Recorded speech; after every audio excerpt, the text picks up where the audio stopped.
On va passer à l'économie et c'est avec Myriam Mascarello qui m'a rejoint sur ce plateau. Bonjour Myriam. Bonsoir Audrey.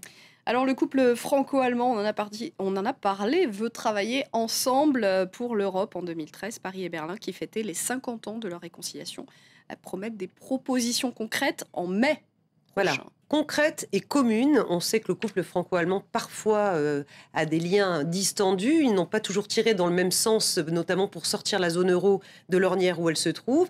Là, en mai, les deux pays disent vouloir donc faire des propositions communes et concrètes pour remettre la zone euro sur la voie de la croissance. Angela Merkel les a d'ailleurs détaillées par ordre de priorité: sécurité sociale, emploi, croissance donc et stabilité financière.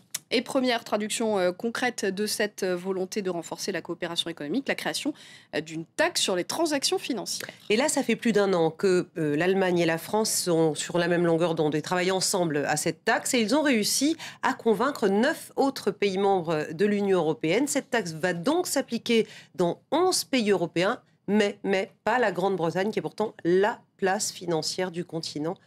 Plus de détails tout de suite. Des ministres européens des Finances sur la même longueur d'onde, l'image est inhabituelle. 11 pays de la zone euro ont donné leur feu vert à la mise en œuvre d'une taxe sur les transactions financières. L'idée est la suivante: taxer les échanges financiers entre les banques, les bourses ou encore les sociétés d'investissement. Les échanges d'actions et d'obligations seraient taxés à 0,1% et les contrats dérivés à 0,01%. La taxe s'imposerait quel que soit le lieu où la transaction a été réalisée. Un mécanisme qui pourrait rapporter chaque année 35 milliards d'euros. Mais le procédé est rejeté par certains pays européens comme la Suède. Après l'avoir mis en place au niveau national, le gouvernement a fait marche arrière en l'espace d'un an. Nous pensons que la taxe sur les transactions financières aura un impact négatif sur la croissance. Cela augmentera les coûts d'emprunt pour les gouvernements, les entreprises et les ménages. À l'origine de ce dispositif, la France et l'Allemagne. Ces derniers jours, François Hollande et Angela Merkel ont affiché la solidité du couple franco-allemand. Une coopération que les dirigeants souhaitent approfondir alors qu'ils fêtaient ce mardi les 50 ans du traité de l'Élysée. Devant le Parlement allemand, François Hollande a affirmé qu'une partie de cet argent sera réinvestie dans des programmes sociaux. Nous pourrons utiliser une partie des recettes obtenues grâce à l'introduction de la taxe sur les transactions financières que la France et l'Allemagne ont portée ensemble et qui aujourd'hui a été reconnue comme effective par le Conseil économique et financier. Cette taxe ne s'appliquera qu'aux 11 pays qui ont donné leur accord.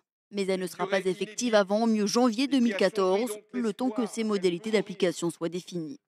Voilà pour ces explications de Stéphanie de Silgui. Et puis aujourd'hui, c'était le premier jour de mandat pour Jeroen Dijsselbloem, le nouveau président de l'Eurogroupe. J'espère que je prononce bien, Myriam. Vous prononcez bien.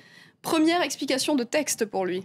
Oui, puisque hier, souvenez-vous, il a été élu par ses pairs, les ministres des Finances de la zone euro. Ils sont 17, il a été élu, on va dire, par consensus, par 16 voix. Donc il en manquait une, et bien cette voix, c'était celle de l'Espagne, qui n'a donc pas appuyé sa candidature. Et le ministre des Finances, Luis de Guindos, s'en est expliqué. Écoutez. Ce n'est pas un vote contre la personne. Nous pensons que le ministre néerlandais est quelqu'un de compétent. Simplement, nous n'avons pas la même approche institutionnelle. J'ajoute que puisqu'il est élu, l'Espagne n'a pas d'autre choix que de coopérer. Voilà, comprendre que l'Espagne se sent sous-représentée dans les institutions communautaires.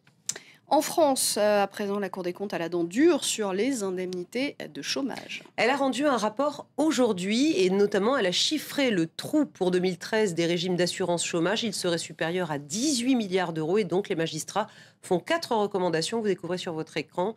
D'abord, réformer et s'attaquer au régime des intermittents, plafonner les indemnités pour les très hauts salaires, augmenter les cotisations quand il s'agit de contrats précaires et mieux coordonner les aides publiques. On va passer au marché. On commence avec les États-Unis. Qui sont dans un vert, un joli vert. Le Dow Jones qui prend 0,46% ce soir. Nasdaq plus 0,27%. S&P 500 plus 0,44%. De bons résultats qui portent la tendance. Et ce soir, on a le résultat de Google qui est excellent. Avec un bénéfice net pour 2012 qui est en hausse de 10% à 10 milliards 700 millions de dollars. Et après la fermeture, eh bien, le cours de Google prenait 3%. Et puis en Europe, malgré pourtant un indice de confiance des milieux d'affaires allemands qui a littéralement bondi, l'indice Z2W, eh bien, vous le voyez, Les marchés sont dans le rouge. Paris a reculé de 0,59%. Londres a terminé à l'équilibre, moins 0,03%. Et Francfort a perdu 0,68%.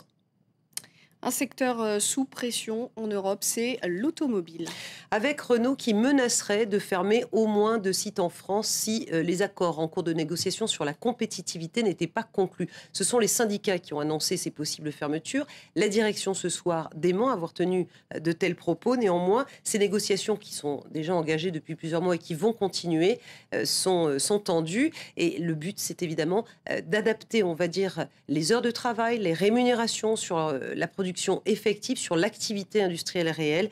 Et ce sont donc des négociations qui vont encore durer plusieurs semaines. Et la situation est à peu près la même chez Opel en Allemagne. Et s'il n'y a pas d'accord, là aussi, entre Opel, qui est la propriété de General Motors, et les syndicats, alors la direction menace de fermer tout simplement le site de Borum, mais avant l'heure. Ce site, il devait fermer après 2016. Il pourrait fermer dès le 1er janvier 2015, affirme General Motors, qui veut restructurer Opel donc en Allemagne, puisque l'Allemagne, comme les autres, en tout cas ce constructeur-là en Allemagne, subit une baisse très importante des ventes en Europe. Merci beaucoup Myriam Mascarello. C'était le point sur l'actualité économique.